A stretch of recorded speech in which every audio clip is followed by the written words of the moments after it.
Hey wedding community, Travis here. I just want to start out by saying that I can't believe we're on episode 11 already.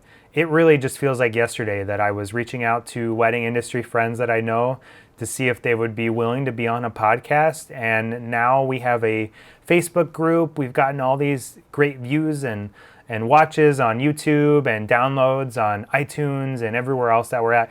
And it's just been really fun and exciting to see the community slowly growing. Now that we're a few episodes in, there's a good chance that you might be new to the podcast. So I wanted to kind of reintroduce what we're all about here. I started this podcast because I wanted to bring together the wedding industry and for us to share our stories with each other and to give advice and to help each other's businesses and just really empower the wedding industry. When running a wedding business, one of the most common topics that come up is selling. How do I sell? How do I not come across like a sleazy car salesman? And so I decided to bring on someone who's a master of sales. Lucas and I dive into sales and many other topics related to that, how to tell a story, and basically how to make the couple feel like you're not selling them and more so being a guide for them. So anyhow, let's hop into this episode and get started.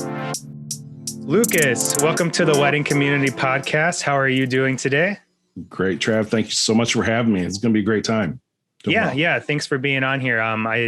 We met up like a few weeks ago over the phone and talked briefly, and it sounded like you had a lot of good content to share with everyone. And so I wanted to have you on. So thanks for being here. It's an honor, sir. It is an honor. So for those of you who don't know Lucas, Lucas is a traveling wedding DJ. He's based in the lovely land of Lincoln, but I know he goes all over the globe to do his thing. He's been rocking the dance floors for over 10 years now, and he's even collected some awards along the way. Lucas, can you share a little bit more about your history? Yeah, you bet. Again, Trav, thanks so much for having me here. We've been doing this for over 10 years now, and it's just been an absolute amazing journey. And we've met so many cool people along the way and so many great stories that have really kind of shaped in who we are and the success that my company has had. It first started that I was a little boy and I was at my cousin's wedding, and her DJ just absolutely brought two families together, and everybody's on the dance floor. And that's where we learned how to do the Macarena and the electric slide. And it was Mountain Mike's music service. And I'm time traveling about 20 years here, guys. So I have no idea how I remembered that. But on the dance floor, and everybody was engaged. Everybody was there, leaned in to that one moment. We're on the dance floor, and the DJ had the entire audience at the palm of his hands. And for that, it's those memories that you remember throughout your life. And I knew that right then and there, this is something I wanted to devote my life to, and sharing experiences with fun-loving, amazing couples and their families. And we traveled, almost 20,000 miles for our career. That we've seen both coasts. We've been to almost every state with weddings in between, and we're able to go internationally and do weddings. And here about 4 years ago, we've pivoted and rebranded, and now we're to Lucas Henrichs events. And so we really put that signature touch that our couples demand, and that they want to have something different, and they want to have really a more manicured outcome. And so that changed our focus and really helped. I was doing the same wedding the same way 1,000 times, and that's just the honest truth. And it was the same wedding, it just changed the leading man, leading lady, or whatever cast of characters you have. Might have a few different songs in there, but really I changed focus and pivoted for my new company, my rebrand. And I really wanted the more personal touch. And for my new business, it really has helped us grow exponentially. And I'm really proud that my company has, I put my name on it, and that's a big thing, that we're offering money back guarantee, that if we say we're going to do something, we're going to do it. And if we don't, I'll write you a check back. And so for the weddings that we've done, I've never had to bring, knock on wood, I've never had to bring my checkbook or never had to write a check to the clients because of that. And so really, we focused our efforts into the outcome. And for our clients that want that personalized service, want that, again, that manicured service and the high touch, low stress, white glove treatment, we're not looking for everybody. And we're looking for those fun-loving couples that want to have this one moment that they've dreamed about forever. And they're going to entrust us to deliver that for them. That's so awesome. That might be the longest answer to a 5-word question, Travis. I love it. I love it. You brought up something about that personal touch that you provide and how you were going a totally different route before then. And it was very cookie cutter, the approach you had before. And there's not like there's anything necessarily wrong with that. Like in a lot of ways, it's good to have systems and a process to your business. But there's something that's going to really set you apart when you're taking each wedding and you're making it its own unique thing. Like that happens to me with like our films, where when I started, it was a little more cookie cutter when I was doing my thing, like, same song a lot of times. It was like, everything was in the same order. It was just like, okay, here's the, pan of the hotel, and now they're getting ready, and now we're at the ceremony, now we're at the reception. And what you realize is you're kind of doing the couple a disservice, because every couple is totally different. And even though, they're getting married at the same hotel or the same banquet hall or same church, whatever it is, their stories are so different on how they met and, like how they've come together and the dynamics of their family. And for you to give that personal touch, it's really going to help set you apart. And then people are going to latch to that because, with something like a wedding, it's such an important moment in their life, and you're adding a personal touch to it, whereas like the shrimp cocktail and stuff like that, that's not like as significant. Like that's just like whatever, it's the same for everyone. But when it comes to like their memories and how they're going to experience their wedding, they want to have that personal touch, and they're going to see that and latch onto that, I think. 100%, Trev. And because the broccoli really, the veggie platter and the chair covers really make the reception, right? Said nobody ever. Oh my God, look at that. They have shrimp cocktail. Awesome. No, nobody cares, right? And what'd you have for dinner? I don't know, chicken. Nobody cares. But it's like Dr. Angelo said, that you can tell somebody something, they'll never remember it. But if you allow them to feel, I'm paraphrasing, of course, but if you allow them to feel, they'll never forget. Mm-hmm. And so whether we latch on right away for what you guys do and creating that visual, and they can look back at that years from now on the cloud, their children, their grandchildren can look back and, oh my God, look, Grandpa had hair, and they can live through that. And even when my wife and I got married in Las Vegas, it was a pop-up wedding, and I had 20 of my closest friends and family surrounding us, and my wife had no idea. And so I gave her 30 minutes to get ready. All of her stuff was brought to the hotel, and after our workshop that we were in, you have 30 minutes and we're going to go 5 floors up and get married. And so that was completely blindsiding my fiance, now wife, but the videographer's there, the photographer is there, everything was there for our wedding. And that our kids now can look at that, because they weren't there, obviously, but they can look through that. Now the song that was playing 1,000 years, because obviously it's a wedding, it has to be 1,000 years, right?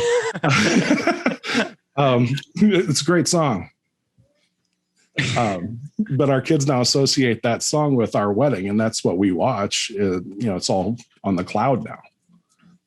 But they can see Dad cry, but they can feel the emotion from that. So bravo to what you guys are doing as well.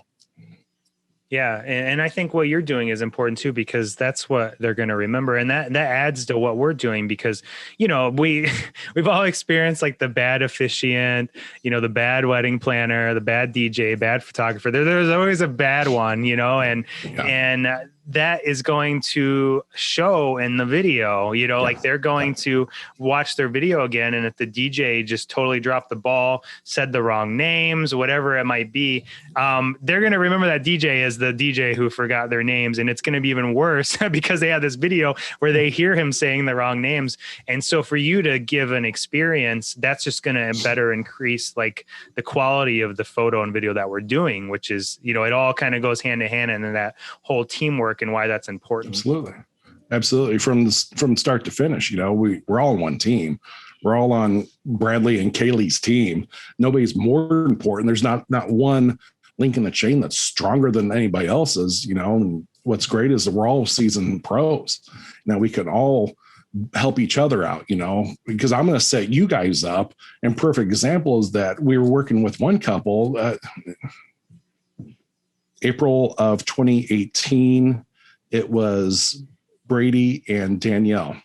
And I heard stories numerous times about Aunt Nikki. And Aunt Nikki's a handful, especially when there's a little bit of liquid courage going. And I'm working with their videographer and the photographer that, okay, you're going to be positioned over here because we're going to throw it to Aunt Nikki, who's sitting down because she had a little too much partying. And so we threw on Tony Basil's song, Mickey. Instead, we called it Aunt Nikki. And so everybody started pointing to Aunt Nikki right when the photographer and videographer set up perfectly and staged perfectly behind Aunt Nikki. So that was the picture that coincidentally is above the fireplace now at their house, at Danielle and Riley's house. And that's the picture of her. And sadly, Aunt Nikki is no longer with us. And so what a lasting memory it was that everybody was able to play on that same team and capture this one moment that's timeless. Yeah. Yeah. Well, just from this little bit of time talking with you right now, I think to the listeners, it's obvious that, Lucas is very good at kind of storytelling, I guess I would say. So very good at like illustrating and kind of painting the picture of what it was like that time. Like I'm picturing in my head, this photo of Aunt Nikki on the fireplace. And I think you do a really good job at that. And when we were talking off camera, you had mentioned something too. I think your phrasing was something like turning the invisible into something tangible. Absolutely. Can you explain exactly what you mean by that phrase? Yeah, absolutely. And so really it's creating that picture in the customer's eyes, right? So for me, I can show you on pictures and videos of how we create these packed dance floors and these lights are going, and that just becomes not special, right? Oh, what's the difference between this DJ and this DJ? They're all the same, right? It's the same lights, it's the same song. Oh, let me guess. Play cha-cha slide and everybody goes on dance floor, dances. Oh, and then the videographer, the photographer are going to take the pictures of this or the video of this and capture this moment. Oh, great. Check. Yep. Cha-cha slide. Yep. Check. Got it. Okay. Keep going. But for me to create this moment, let me paint the picture in the couple's eye of how special is your dad to you? Is he a big, strong guy? Oh yeah. He's a car mechanic. Oh, probably not a real soft guy. He's a pretty tough guy. Yeah, absolutely. What's your favorite memory of you and your dad together? He had this old 41 Ford that we would go out and go cruising on Saturday afternoons. That's the car that I learned to drive stick shift in. That's interesting. What was special about this car? Well, it was his dad's car. And he kept it through all these years and he kept it going. Now it's going to be my car when he can no longer drive it, or he's going to gift it to our kids one day. So it's going to stay in the family. So this car is pretty important to you. Yeah. Oh, so what if you guys came in on this car and this was kind of your, horse and carriage? Oh, we can do that. Yeah. You can do that. You can do anything you want. Or if your dad's a Harley rider, not big emotion guy, but everybody knows your dad from the post office or bank or the business or whatever. But what is it about your dad that makes him special to you? And we've had Navy SEALs, big tough guys, big necks like Rottweilers, great big muscle guys, tattooed guys all up and down, somebody you'd never approach. And, this is the father bride. And this girl is still 3 years old in his mind and his eye. But for them to share with me this one moment of why he's so special to her, and we capture that audibly and we play that at their reception. And this is the man, the very first person to show her how she should be loved, what kind of relationship that she may see in her husband. That's special. That's powerful. And so I have to create this moment. And imagine on the dance floor. And we start the song. We start the butterfly kisses, Travis, the quintessential father-daughter dance. We start butterfly kisses. But in the middle of it, we start weaving in, hey, Dad, I remember driving, you teaching me how to drive in the old 41 Ford. Those moments meant everything to me. With even the cruise home, we'd stop and get a vanilla ice cream cone or a sundae or whatever, and our hands smelled like fish, and mom wouldn't let us in the house. We had to kick our boots off. I mean, imagine him hearing that for the first time. And then what a great moment it is for the photographer or videographer to capture that moment. I mean, my God, you have everybody leaning in. Now that song doesn't mean what everybody has heard it before 200 times. Now it means something completely different. And now when the guests go to another wedding, because guests are going to go to 7 to 8 weddings on a typical year, now they're going to hear that song on a different wedding. They're going to recall Mandy and Travis's wedding that, oh, yeah, they didn't do that. So talk about setting yourself apart as a wedding vendor right away. So again, I'm selling the invisible. I'm selling what could be. Now imagine if you didn't do that. Imagine if it's just the song. People have been there. They kind of tune in. They kind of check out. They kind of start grabbing their phones and, oh, yeah. Oh, yep. You got to check my Instagram feed. Yep. Oh, Facebook. Oh, look at that. Somebody else got engaged. They start checking out. And so the guests, soon they check out, they're going to leave. So thanks for the food. Thanks for the beer. Envelopes in the basket. I'm going to check out. Let's keep them from doing that. Let's let them have their moment to leave their mundane life, to go back to work on Monday and actually share that story, share what they had happen. Because everybody goes back to their office on Monday and water cooler talk or the coffee maker and like, how was your weekend, Trav? Oh, it's pretty good. I went to a wedding. Oh, God, but that sucked. And no, it didn't. They kind of did this thing. It's completely unique to the experience. I've never seen it done before. Oh, really? What'd they do?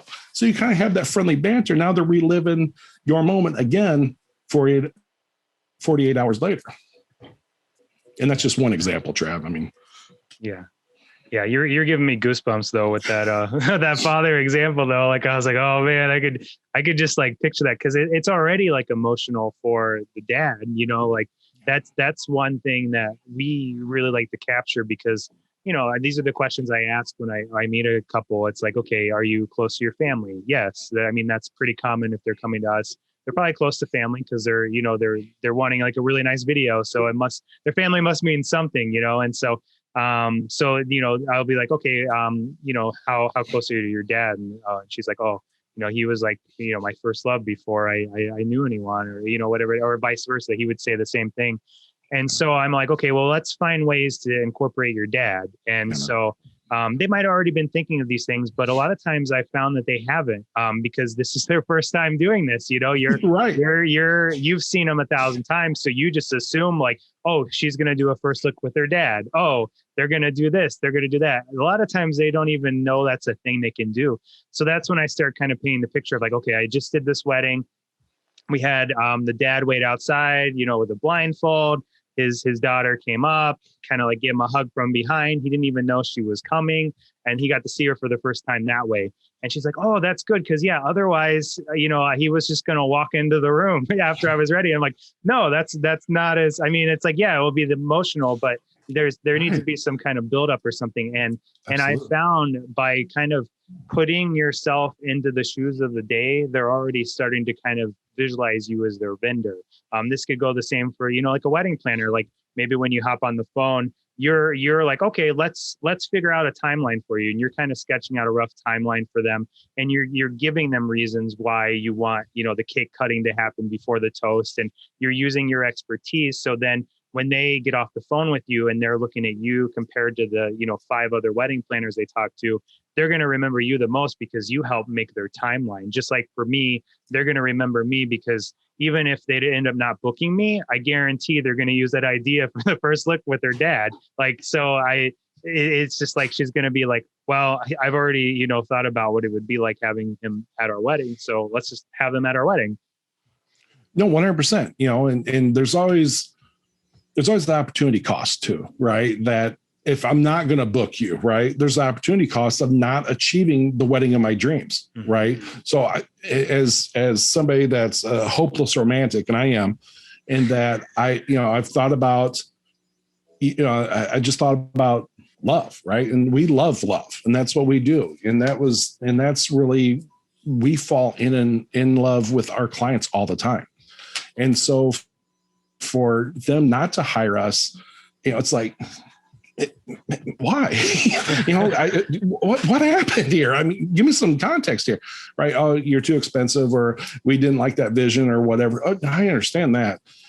So be able to pivot that as well, but creating that visibility, that's, you guys have this amazing ability to show the portfolio or show this venue, and you can do this thing, whatever it is. And here's the quick, just press play. I can send you a link, just press play, and we can have this. Maybe you'd like to do this. Maybe you'd like to do this. And this is what worked for this couple at this venue. And that as a DJ, it's just a little bit something different, right? In that the outcome, you see the mother lean in, or the big mean, I'm saying straight traditional wedding, that if we can have multi-facet involvement, maybe there's a familial tradition that we don't know about. Crazy Uncle Joe always has to sing the Star Spangled Banner at 11 o'clock at every wedding. Well, damn straight, Crazy Uncle Joe's going to do that wherever he's at 7 o'clock at table, Trav. At table 7, Crazy Uncle Joe's going to stand up and sing that, just because that's a familial tradition. And that's what we want to have done. And so a lot of people might not ask that question either, but we have to work within the vendor team to achieve that so that this is upheld. Awesome. Well, let's kind of back up to like before you even get on that phone call. So Lucas, you get an email, and let's even say too, like they didn't even use your contact form. They literally like copied and pasted your email off of somewhere, and you get an email from this bride, and it just says pricing ? What is your response to that? Do you just give them a pricing list? How are you replying to someone that's inquiring, and kind of the first thing that they're focused on is the price? Yeah, I assume that you've seen those as well. I thought I was the only one to that. No, I joke, Trav, but this is fun. So I love those. I absolutely love them because, they're sending out buying signals, and that it's a lead. It's coming in on one of the national boards. It's funny that I'll respond with a different question. What date? So I'm trying to engage in this conversation of some degree, right? So I try to give them anything, right? I don't want to give them too much information because I want to put the worm on the hook for them, right? But I want them to latch on to something. Oh, he just doesn't have a candid response. But I'm going to send them small, soft answers back, right? Nothing hard, nothing. I may know 3 things, like they're looking for pricing. So I got a name, they're looking for pricing, and maybe a venue or a date. So I know one of 4 things. Let's say I do know the venue, and I have worked with an amazing catering manager there, or the owner, or whomever. And oh my God, the Holiday Inn at DeKalb, I absolutely love the beautiful staircase. Isn't Kaylee the best? I'd love to learn more about you, Dave. I don't want to sell you something that you don't want to buy, nor do I want to leave anything out that you must have. Were you going to have the ceremony at the same venue? ? Send. Something easy. What 3 words best describe your wedding? Something easy. Yeah. And then I just try to walk them up a very small rungs at a time, but it's a relationship, right? It's not, but I want to have that as a real relationship, right? Because I'm a lot to work with. I'm not going to lie. I only choose to work with about 20 couples a year. And so that's 40 families that I get to work with. There's got to be some magic in those waters. There really has to be something special for them. And I'm creating this outcome that their kids are going to hear about. So whether that's in 10 years or 20 years or whatever, but we got to create something amazing and something more than what's your pricing. Click, send. And so really to answer that question, I walk them up a sales ladder. What about you guys? What's the best way to handle that Well, I learned the hard way that it's not a good idea to start asking them questions like, are you looking for a short film or a full edit? How many hours of covers would you like? Would you Yeah. like two shooters? That was, like when I started being in the video world, you just assume that people know what you're talking about when you ask those questions.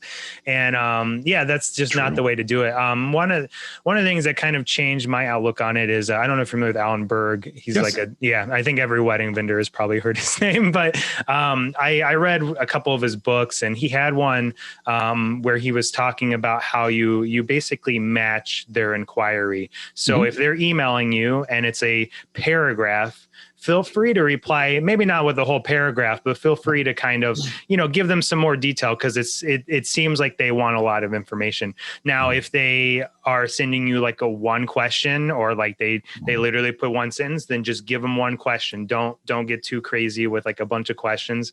If they text you, text back. If they call you, call back, but never like jump off the path into a different one. So if they email you, don't just like not reply to that email and call them right away. I mean, sometimes that will work, but normally they're going to be like, oh, what is this number? Like, why is someone calling me? I'm at work. This is frustrating. And now they're going to have a bad picture of you. Whereas if you just email them back and slowly work your way to the phone call, if that's what you prefer, that's the way to do it, as opposed to just like, hey, let's hop on a phone call right now. And they're going to be like, I'm at work and I'm trying to plan my wedding while my boss isn't looking, so I can't hop on a phone call. So yeah, that's how we approach it. And just kind of crafting those questions has been like a thing. But just like you were saying, it's always good to relate and then to give them a question and to explain kind of why you're giving a question. Like I always, like if I do get that one where it's like, what's your pricing? Then I'm like, well, we don't like have a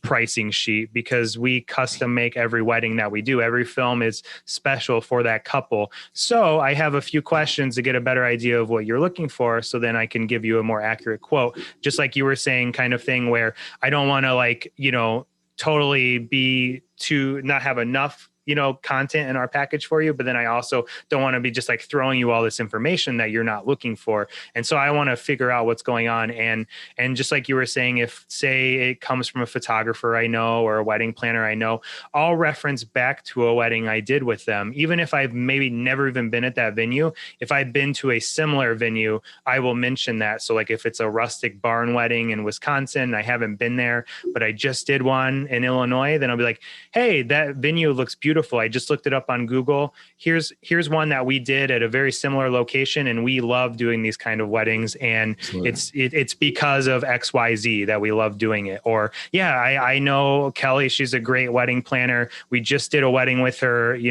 2 months ago. She did a phenomenal job. And I always try to talk up the person referring me, because not only does it kind of increase my credibility with them, but it also is increasing their credibility. And even if they don't end up hiring me, they're going to be kind of reassured that they made the right decision, at least with the person that was referring me. Yeah, absolutely. And, well, that's a lot to unpack. Thank you. Yeah, sorry. Yeah, you gave me like a quick. You're like, "Hey, what do you guys do?" And I'm like, "I just no, I love it out." So yeah, to reiterate, Alan Berg's awesome. I've learned so much from him, and anybody that's in the wedding business or especially event business or any around that, somehow you're circling around that fire. Just spend the money, do the mastermind with them, and you will come out so much more engaged. Right. And actually get into the psychology of what's going on with it. Right. And like you said, Travis, that however they inquire with you, inquire that way back, give them that response, mirror that, quick text, quick emails, quick Facebook message, whatever, be available. Don't try to steer it. Oh, sounds like you can have a Zoom call with us, and, don't send PDFs because they're not mobile friendly. And there's a million things that Alan talks about, and they're all gold. And it's just, your hands cramping from writing so fast. He's definitely wise beyond his years. We absolutely love anytime we get a chance to visit with Alan. But yeah, definitely with not overselling, but definitely if you do get that inquiry, that next step, right? So you have to be accountable for that and get it back to them as soon as you can. Most people think, well, it has to be instantly. It really doesn't. I mean, we all got lives, right? So if it's an hour. Everybody's still going to be okay. We're still breathing. They're at work just like you, and they got deadlines, and they might not get to your message until 8:30, 9 o'clock at night. Doesn't mean they don't like you or you said something wrong. They're just looking for more information. They don't know what to do. But really to be kind of a guide for them, you're Yoda, and you have to be the guide for the couple.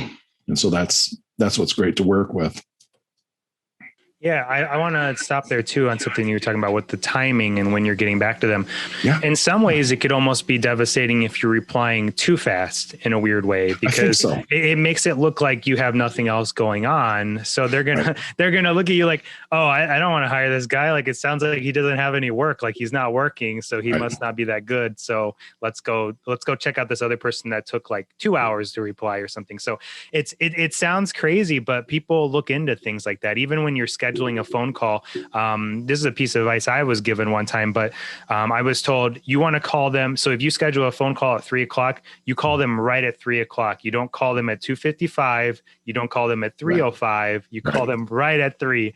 And the reason for that is because if you're calling him at 2:55, it shows that you had nothing else going on beforehand. But then if you call him at 3:05, then it shows that you're not readily available on time. And so what does that mean for their wedding? Like, are you going to be late to their wedding too? And it's crazy stuff, but there's these little things people will sometimes look into, and you just want to make sure that you're checking the boxes correctly. So they're not looking at you in a negative light. Love it. Yeah. It's all the little psychology stuff, right? And really, I don't know, have you gotten much into the demo and psycho of who you're best serving or who your client is at this point? Really that's kind of the finding your ideal client and what's their name. And you can, if they go to Starbucks, what's their drink that they order, and you can kind of create your avatar that way.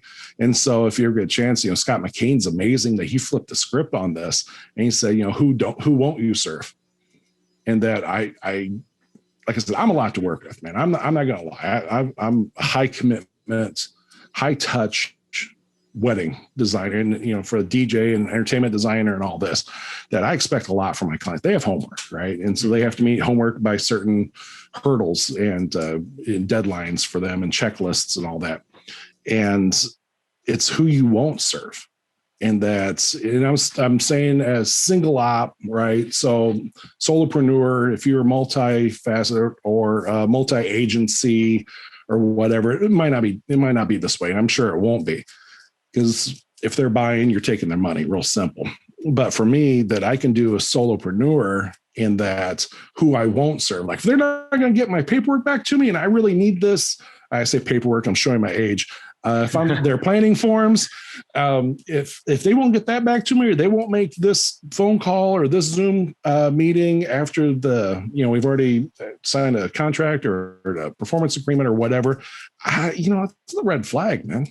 I mean, and now I'm going to need them to commit to 3 or 4 more visits, and they won't do this simple thing for me, but maybe it's why won't they do that? So I need to get into their life as well. Right. And so for me to be adaptable into their life, it speaks volumes for that as well.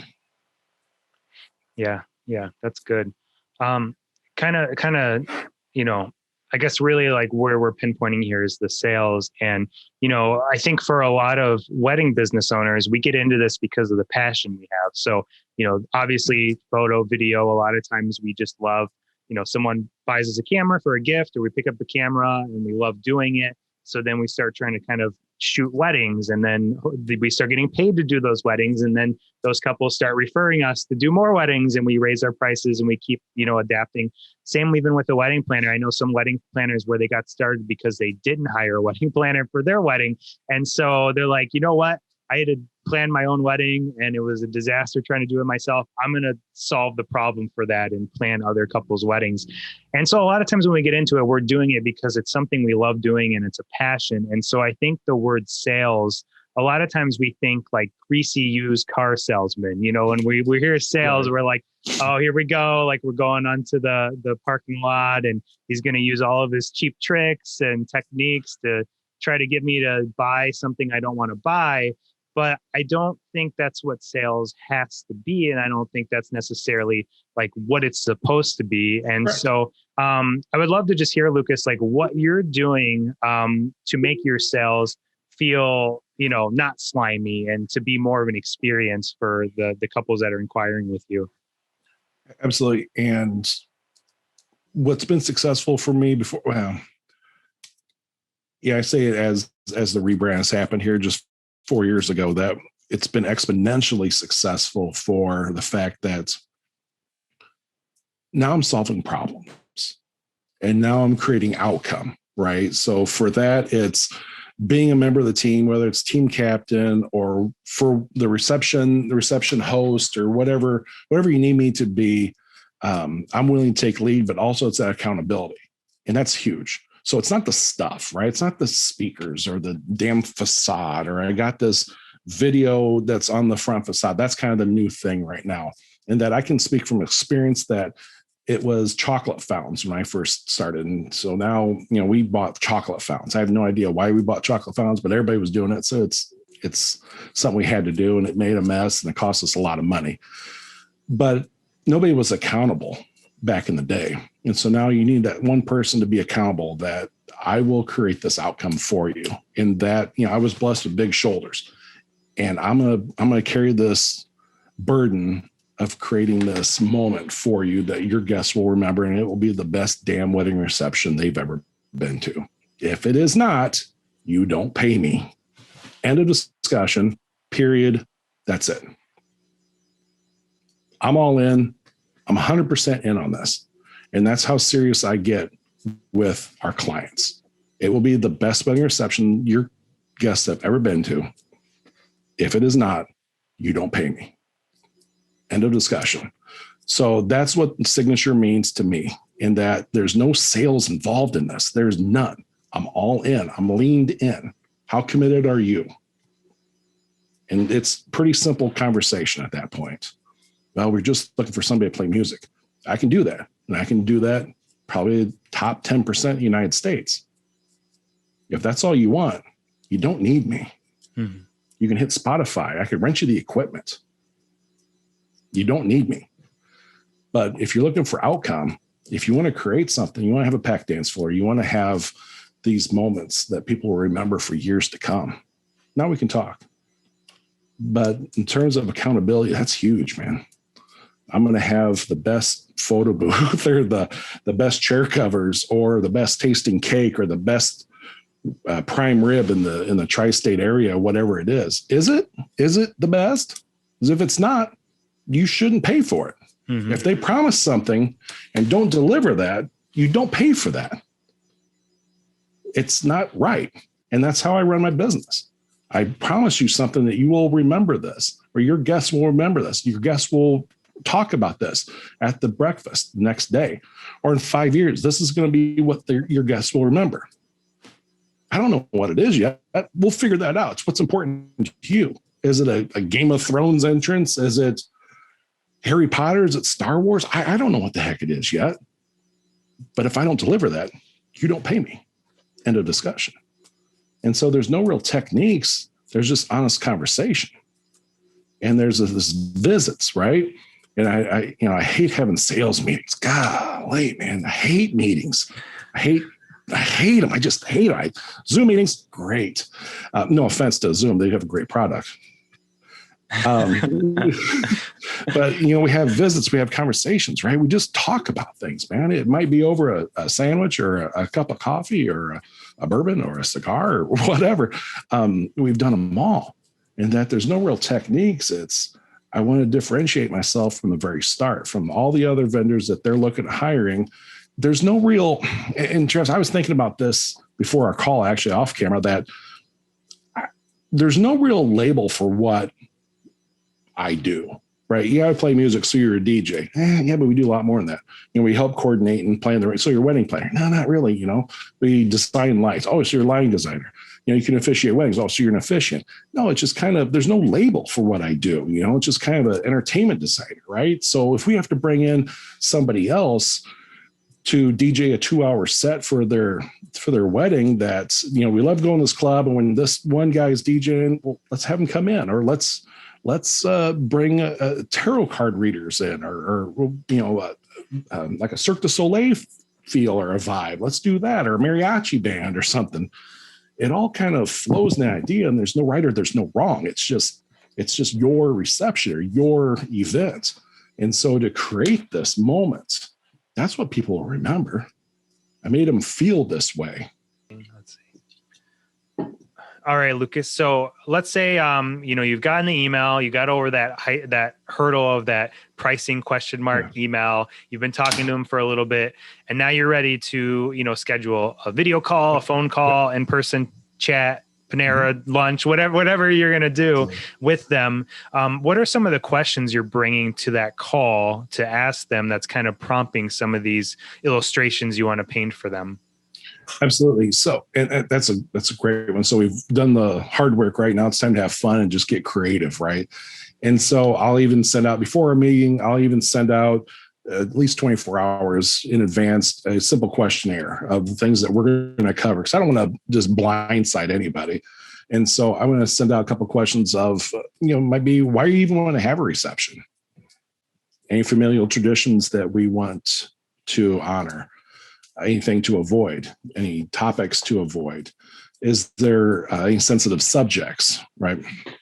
And so I'm going to ask them all types of different questions. One of my favorite ones, and kind of make them squirm a little bit, is what stories from your reception do you want your kids to hear? And so to kind of create that, like, I was thinking long term, we don't even have kids yet. And so for that, it kind of puts a picture of that we are talking longevity. We are talking about creation and trying to paint into a different picture altogether of what is possible. What's something that you don't want at your reception? Tell me about the last wedding you went to. What was memorable? What wasn't memorable? What from that wedding do you have to have at your wedding? What don't you want at your wedding from that? So tell me about the last DJ. If they're hiring me for a DJ, tell me about the DJ from the last wedding you went to. What do you do great? What do you do not so great? At least have an honest conversation, and really comparing with what is out there in terms of competition, to have that transparency with clients. It's totally different. And that I want to learn from them, right? They're interviewing me, but really it's a two-way street. Why do they get to work with me? Because I only got a certain number of days on my calendar, right? That's my inventory. In that I'm going to spend 25 to 30 hours custom creating their reception and their event. It really, like I said, there really has to be some magic in those waters. Mm. Yeah. Even for myself, I think it's good to start with like the basic questions, like the softball questions. You could say like, when did you guys meet? How long you been together? But everyone is going to ask those questions. So you really want to start getting deeper than that, because otherwise you're just going to blend in with all the other vendors that they're interviewing. And so for us, one of the big things we try to focus on is the legacy of what we're doing. So I will ask them things, especially on the photo side, with how it's become such a digital age and people are just looking for the thumb drive with the digital photos or the download link. Yeah. And so I asked them, like, where do you see your photos? Like, what's the point of your wedding photos? Like, are these just for your Facebook profile picture? Like, are these going to be on your wall? Where are they going? And like, oh, we never even thought of that, and then I'll give them illustrations of like, well, okay, for my wedding, we have some of those like in our hallway. And, when I walk down the hallway, it's kind of a reminder of the wedding and kind of brings back those good feelings. And so I wouldn't, like maybe when Facebook reminds me of like, this is where you were, last year or the year before, like then I'll remember the wedding. But when it's in the hallway, it's like you see it every day. And so I'll bring that up to them. And then that kind of brings up the conversation of print and like why we love doing print, because we want it to be something tangible and not just something that gets thrown onto Facebook and everyone forgets, in a few weeks. Well, not even a few weeks, probably like a few hours. And so that's the truth, right?